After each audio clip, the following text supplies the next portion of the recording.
Hello students, chapter 7 को continue करते हुए चल रहे हैं। मैंने आपको बताया था कि रेलवे अपने भारत में किस हिसाब से फैली हुई है। लगभग 150 ईयर्स में रेलवे ने पूरे भारत को कनेक्ट कर लिया है, आपस में जोड़ लिया है।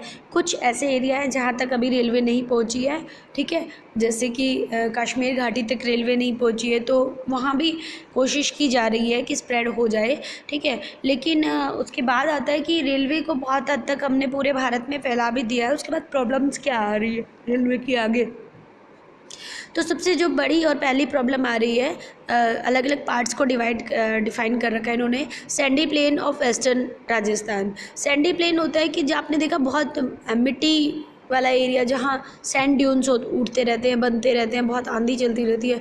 उस एरिया में अगर हम रेलवे को ट्रांसफ़र बनाने की सोचते हैं तो वहाँ प्रॉब्लम रहती है।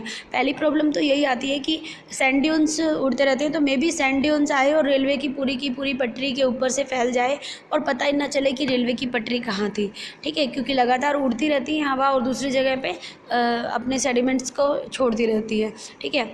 तो वेस्टर्न जो राजस्थान है, जो कच्छ वाला एरिया आप कह सकते हो, वहाँ पे जो है इस टाइप की प्रॉब्लम आती है कि सैंड ड्यून्स होते हैं, बहुत ऐसी मिट्टी होती है जो नीचे भी धंस सकती है, ठीक है। उसके बाद आता है सेकंड वाला, स्वाम्प्स ऑफ गुजरात। स्वाम्प्स क्या होते हैं? स्वाम्प्स होते हैं, आप कह सकते हो, दलदल। जो गुजरात का वो एरिया जो अरेबियन सी से थोड़ा टच में है, ठीक है, वहाँ पे क्या होता है कि वहाँ पे दलदल का एरिया रहता है, तो वहाँ दलदली जो ज़मीन होगी, सॉलिड नहीं होगी, वहाँ पे भी हम लोग क्या कर सकते हैं, रेलवे को नहीं वहाँ पे ले जा सकते, क्योंकि रेलवे तो वैसे ही बल्कि है काफ़ी, तो उसके लिए तो प्रॉब्लम रहनी ही है, ठीक है। तो एक तो सैंड प्लेन की वजह से हम राजस्थान वगैरह में ले जाते हैं, स्वाम्प की वजह से, दलदल ज़मीन होने की वजह से हम लोग गुजरात में भी रेलवे का इतना ज़्यादा स्प्रेड नहीं हो पाया है। उसके बाद आता है फॉरेस्टेड ट्रैक। जो फॉरेस्टेड ट्रैक है मध्य प्रदेश, उड़ीसा और झारखंड वगैरह के, वहाँ पे भी रेलवे को आप कह सकते हो कि रेलवे लाइन को बिछाना बहुत मुश्किल हो जाता है। एक तो वो फॉरेस्टेड एरिया है, बहुत सारे जंगल होता है, एकदम घना जंगल होता है, और उसको काट के और फिर वहाँ से रेलवे लाइन स्प्रेड करना, इट्स टू कॉस्टली, है ना। लेकिन दूसरा ये भी होता है कि जंगली जानवर जो जंगल में घूम रहे हैं, वो बहुत बार ऐसा होता है, एलिफेंट्स वगैरह, जो मे बी कि उसके आगे आ जाए, रेलवे ट्रैक के आगे आ जाए, और फिर वहाँ पे बहुत प्रॉब्लम हो जाती है, क्योंकि ट्रेन भी डिले होती है, लॉस के भी चांसेस होते हैं, ठीक है।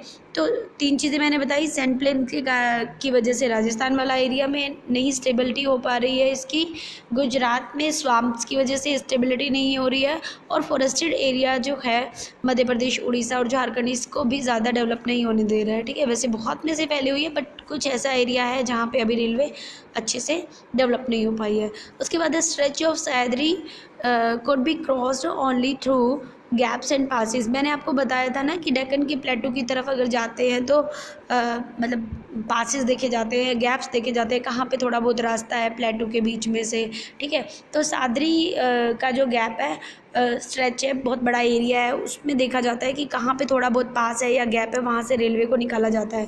ऐसा नहीं है कि कहीं से भी मन किया वहाँ पे लाइन बिछा दी गई, ठीक है। Many passenger travel without ticket. ये बड़ी भारी प्रॉब्लम है आजकल की। बहुत सारे पैसेंजर जो है वो विदाउट टिकट ट्रेन में सफ़र करते हैं। अब इतने सारे होते हैं, ज़्यादातर ट्रेन के स्टेशन एरिया भी बहुत बड़ा होता है, और वहाँ से निकलने के बहुत सारे रास्ते होते हैं, और ख़ासकर जो विदाउट टिकट सफ़र कर रहे हैं वो अपने रास्ते खुद से ढूंढ भी लेते हैं। तो इस तरह की जो प्रॉब्लम आती हैं विदाउट टिकट सफ़र करने वालों की, तो वो जो पैसेंजर है वो रेलवे को एक नुकसान में डालते हैं, ठीक है। उसके बाद है theft and damages railway properties still continuous. Theft होता है मतलब चोरी कर लेते हैं रेलवे की प्रॉपर्टी का। जैसे ट्रेन्स आउटर में खड़ी होती हैं तो उनमें से कोई राड निकाल ली गई, या टायर्स के जो आप कहते हो पेच वगैरह होते हैं, नट्स हैं, वो निकाल लिए गए, या कहीं इलेक्ट्रिसिटी का कुछ डैमेज कर दिया, फैंस लगे हैं स्टेशनों पे तो वो निकाल लिए जाते हैं, या ट्रेन के अंदर जो फ़ैन लगे हैं उनको निकाल लिया, वाटर कूलर निकाल लिया गया, ठीक है। बहुत सारे आइटम हैं जिनको आप कह सकते हो कि जो चोर हैं वो निकाल लेते हैं, उससे बहुत ज़्यादा नुकसान होता है, ठीक है। अननेसेसरीली चैन पुलिंग, ये बड़ी भारी समस्या। अननेसेसरीली, ज़रूरत नहीं होती है लेकिन फिर भी चैन पुलिंग कर ली जाती है। अगर हम अपने रोहतक का एग्जाम्पल लेंगे, गोहाना लाइन का, तो लगभग आप देखेंगे ना कि शीला बाईपास से वाली जो फाटक आती है ना, क्रॉसिंग है, वहाँ से लेके लगभग सारी जगह पे ट्रेन रुकती ही जाती है, क्योंकि जिसके नज़दीक पहुँचना होता है ट्रेन चेन पुलिंग करते हैं और वहीं पे। इससे क्या होता है, इससे ट्रेन डिले होती है। और आजकल तो ये नया रूल है कि अगर ट्रेन डिले हो रही है या लेट हो रही है तो उसका हर्जाना भी भरना पड़ेगा रेलवे डिपार्टमेंट को। तो इसी तरह चेन पुलिंग होती है, एक ट्रेन डिले होती है उसके कारण दूसरी ट्रेन डिले होती है और कई कई घंटे का डिले इस तरह से लग जाता है। और मे भी किसी को इमरजेंसी कहीं जाना है तो वो सारी सेटिंग धरी की धरी रह जाती है। ठीक है, तो चलिए मैंने आपको करवा दिया डिफ़िकल्टी टू ले railways lines. Okay, next video में हम लोग करेंगे पाइपलाइंस। Thank you.